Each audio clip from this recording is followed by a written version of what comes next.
አብራችሁን ቆዩም። እስራኤል በኢራን ላይ ጥቃት ሰንዝራለች። ይህ ጥቃት እንግዲህ የአጸፋዊ ምላሽ ከኢራን በኩል እንደሚኖረው ሳይታለም የተፈታ ነው። እጅግ አስቸጋሪ ሆኗል። የእስራኤል እንግዲህ መከላከያ በዚህ ልክ ጥቃት መሰንዘሩ ምናልባት እጅግ አስቸጋሪ ሁኔታዎች ሊፈጠሩ እንደሚችሉ እየተነገረ ነው። የፖለቲካ ሂደቱ እስራኤል ጥቃት ስለሰነዘረች ብቻ የሚቆም እንዳልሆነ ወይም ደግሞ ፖለቲካው በዛ ልክ ብቻ የተቃኘ እንዳልሆነ እየተነገረ ነው። በብዙዎች ዘንድ አስቸጋሪ የሆነው የአሜሪካና የኢራን ውጥረት ሌላ አይነት አጋጣሚዎች ሊፈጥር ይችላል በሚባልበት ሰዓት ነው ሁኔታው በዚህ ልክ የተፈጠረውና አንዳንድ ሰዎች ጉዳዩን የሚመለከቱበት መነጽር የተለየ ሆኗል። ኤንዌይ እስራኤል ላውንች ስትራይክ አጋንስት ኢራን ዲክሌርስ ስቴት ኦፍ ኤመርጀንሲ አክሮስ ካንትሪ ነው። እንግዲህ እስራኤል ጥቃት ሰንዝራለች። ስለዚህ ሙሉ በሙሉ በሀገሪቱ አስቸኳይ ጊዜ አዋጅ ታውጇል ማለት ነው። ይሄ ፕሪኤምፕታቲቭ ወይም ደግሞ ቀድሞ ታስቦበት የተፈጸመ ጥቃት ነው አጌንስት ኢራን ሳተርዴይ ሞርኒንግ ዛሬ አሁኑ ነው የሆነው። ስለዚህ አኮርዲንግ ቱ ዲፌንስ ሚኒስትር እስራኤል ካትዝ ናቸው ይሄን ያሉት። የእስራኤል መከላከያ ሚኒስትር እስራኤል ካትዝ ናቸው ይሄን ያሉት። እንግዲህ ስቴት ኦፍ ኤመርጀንሲ ዲክሌር ተደርገዋል በሙሉ ሀገሪቱ። ስለዚህ ጥቃት ከሰነዘሩ በኋላ ሁለት ነገሮችን መውሰድ እንችላለን። አንደኛው ፕሪኤምፕታቲቭ ነው ያሉት ቀድሞ የታቀደበት የታሰበበት ነው። ሁለተኛ ደግሞ ይሄኛው ጉዳይ ምን ማለት ነው? በዚህ ልክ ያ ማለት ፖለቲካሊ ኢንጌጅመንቱ ምንድን ነው?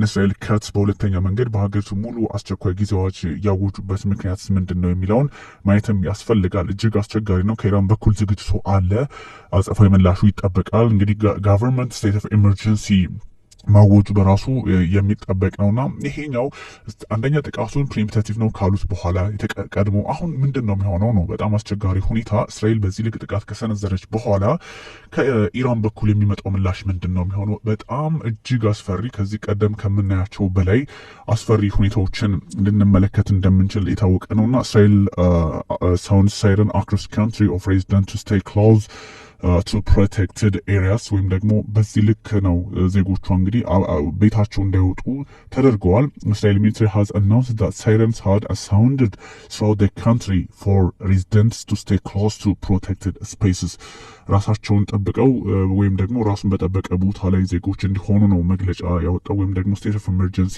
የወጣው። ይሄ ማለት ከኢራን በኩል የማይቀር መግለጫ ወይም የማይቀር ጥቃት እንዳለ ስለሚያሳይ ነው። the army said the alerts are to prepare the public for the possibility for missile being launched towards Israel ወደ እስራኤል የሚሰነዘር ጥቃት ሊኖር እንደሚችል ስለሚታሰብ ብቻም ሳይሆን ይሄኛው በግልጽ እንግዲህ አንድ ጉዳይ ያሳያልና ይህን ጉዳይ ጥቃቱን ተመልሶ ኢራኖች ጥቃት መልሰው እንደሚሰነዝሩ ይታወቃልና ከዛ አንጻር ህዝቡ ጥንቃቄ እንዲያደርግ በማሰብ ነውና እንግዲህ ይሄኛው ብዙ ሁኔታዎችን የሚያስመለክት ነው።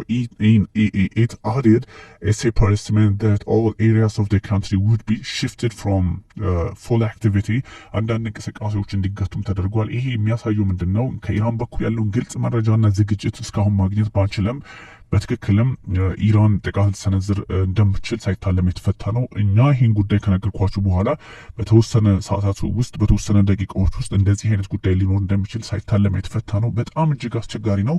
በጣም አፕሪሺየት ግን ተመልካቾች ከዚህ ቀደም እስራኤላውያን ቅዳሜና እሁድ ወይም ከአርብ ጀምሮ ነው ጥቃት የሚሰነዝሩት የሚሉ ሀሳብ ስትሰጡ ነበርና አፕሪሺየት ዩ የምር በጣም ጎበዞች ናችሁ፣ አንደርስታንድ ታደርጋላችሁ ማለት ነውና ይሄኛው ትንሽ የፖለቲካ መንገዱን ሊያስቸግር ይችላል። it added a separate statement that all areas of the country would be shifted from ቅድም የነገርኳችሁ ነው።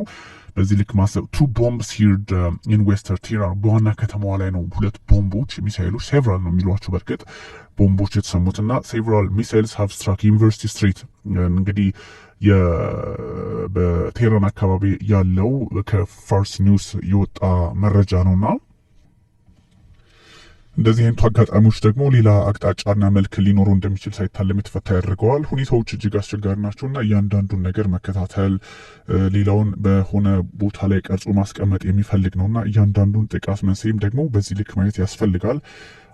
ምንድነው የሚለውን ማየትም እጅጉን እንደዚሁ ጠቋሚ ነው። ግን ጉዳዩ በጣም ይሄ ብዙ ጊዜ እንደዚህ አይነት ነገሮች ሲፈጠሩ አንዱ ሌላው ላይ ጣጣ ሊፈጥር እንደሚችል ሳይታለም የተፈታ ነው። ኤክስፕሎዥን ሃቭ ቢን ሄርድ እንግዲህ በመሀል ከተማ ጭምር ነው ስንሰማ የነበረው ነው ሀሳቦች እንግዲህ ሲጋሩ የነበረው ያ ማለት በኤክስፕሎሽኖች ውስጥ በኩል እንደዚህ ስንመለከት ነበረ። እንግዲህ እስራኤል ይሄኛውን መንገድ ጥቃት መሰንዘሯን ብቻ ሳይሆን ከኢራን በኩል የሚጠበቁ ነገሮች አሉ። ይሄ እንግዲህ እጅግ አስቸጋሪ ነውና አንዳንድ ሰዎች በዚህ ልክ ቀለል አድርገው የሚያዩት እንዳልሆነም ሳይታለም የተፈታ ነው። በጣም በርካታ ሚሳይሎች ናቸው ዩኒቨርሲቲ ስትሪቱን እንግዲህ የዩኒቨርሲቲ የሚገኝበትን አካባቢ ቴህራን ውስጥ ያለ ማለት ነው፣ ወይም ደግሞ በዚህ ጃምሆሪ በሚባለው አካባቢ በቴህራን የተፈጠረ ጥቃት ነው፣ የተፈጸመ ጥቃት ነው። እሱ እንግዲህ ምንድን ነው አንደምታው፣ ምንድን ነው አስቸጋሪ ሁኔታ፣ እንዴት ነው መቆጣጠር የሚቻለው የሚለውንም ማየት ያስፈልጋል። ስለዚህ ስቴት ኦፍ ኤመርጀንሲ መታወጁ ምንድነው የሚያስመለክተው? ይህ ነገር ቀላል ነው ወይ? በምን ሁኔታ ነው እነዚህ አገራት ፖለቲካቸውን መፍታት የሚችሉት የሚለውን ማየት ያስፈልጋል። አንዳንድ ነገሮች በቀላሉ የሚታይ አይደለም። ትላንትም አንዳንድ መረጃዎች ሲወጡ ነበር። እንግዲህ ያየናቸው ኢሜጆቹን የሚያሳዩት ምንድን ነው በቴህራን አካባቢ እንደዚህ አይነት እንቅስቃሴዎች እንዳሉ፣ የተጠንቀቅ እንቅስቃሴዎች እንዳሉ፣ ድርድሮች በነበሩበት ሰዓት፣ በተካሄዱበት ሰዓት ሁኔታው በጎ አቅጣጫ ይኖረዋል ተብሎ ሲታሰብ ሌላ መንገድና አቅጣጫ እንዲኖረው ሆኗል። ትንሽ ሰዎች በዚህ ልክ ጉዳዩን ማየት ያስፈልጋቸዋል ተብሎ ይታሰባል። እንግዲህ እስራኤል ይሄ ፕሪምፕታቲቭ ነው ያለችው ጥቃቱን ቀድሞ የታሰበበት የተጠና ወይም ደግሞ ሳይቀድሙን እንቅደም አይነት ነገር ነው።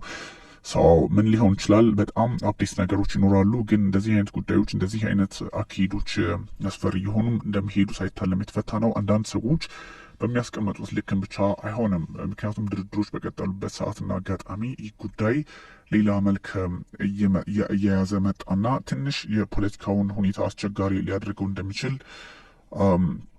መገመት አያስቸግርም። እስራኤል እንግዲህ ጥቃት መሰንዘሯ ብቻ አይደለም ጉዳዩን ትልቅ የሚያደርገው። ከዛ ከኢራን በኩል የሚመጣው ምላሽ የሚሰጠው ምላሽ እጅግ አስቸጋሪ ነው። ኤንዌይ እስራኤል ስትራክስ ኢራን ዌስት ጀሩሳሌም ቪዲዮ እንግዲህ እየታዩ ነው። ዲፌንስ ሚኒስትር እስራኤል ካትስ ክሌም አታክ ኢዝ ኢንቴንድድ ቱ ሪሙቭ ትሬትስ ቱ ጀርሲ ስቴት የሚል ሀሳብ ወይም ደግሞ የአይሁድ ግዛት የምትባለውን እስራኤልን የይሁድን መንግስት የይሁድን አስተዳደር ለመጠበቅ ያደረግነው ነው ብለዋል። እንግዲህ የሚመጣው መመልከት ነው። እጅግ ቀላል አይደለምና ሁኔታው አስፈሪ ነው ለማለት ነው። በዚህ ልክ ደግሞ ጉዳዩ ቀላል አይሆንም የተባለው ምክንያቱም ኢራን አጸፋዊ ምላሽ እንደምትሰጥ ሳይታለም የተፈታ ነው። ቀድሞም የሆነ ነው፣ ስትዘጋጅ ነበረ። ግን በድርድር ውስጥ የነበሩ ሀገራት ናቸው። ድርድሩ እንግዲህ ፈርሶ ነው በዚህ ልክ ደግሞ ጫናዎች የተፈጠሩ የሚገኙና ምንድን ነው የሚለውን ማየትም ያስፈልጋል። አንዳንድ ሰዎች በሚያስቀምጡትም ልክ ብቻ ቀለል ተደርጎ የሚወሰድ እንዳልሆነ ግልጽ ነው። ጉዳዩ ውስብስብ ነው እና ፖለቲካሊ እንደምታውን በዛ ልክ ማየት ያስፈልጋል ለማለት ነው። እና አንዳንድ አስቸጋሪዎች ሁኔታዎች በጣም አፕዴትድ ይሆናሉ። እነሱን መፍትሄ መስጠት አንዱ ከሌላው ጋር ያለውን ሁኔታ እንደዚህ በጎ አይነት ብቻም ሳይሆን በጣም ዲቫስቴቲንግ ይሄ እንግዲህ በትክክልም ሶስተኛው ዓለም ጦርነት ይጀምራል የሚባል አውድ የሚኖረው ከሆነ ይሄ በጣም ከባዱ ነው። ስለዚህ ይህም ብሬኪንግ ኒውስ በጣም እየዳበረ እያደገ እንደሚሄድ ሳይታለም የተፈታ ነውና አንዳንዶቹን ጉዳዮች በተለየ አጋጣሚ ማየትም እንደሚያስፈልግ ሰዎች በሚያስቀምጧቸው ብቻም ሳይሆን በስጋቱ ልክ ማስቀመጥ ነው የሚጠብቀው። እጅግ አስቸጋሪ ሁኔታዎች ግን እንደሚጠበቁ ግልጽ ነው። ተመልካቾቻችን አዳዲስ መረጃዎችን በኋላ እነግራችኋለሁ። ታንኪ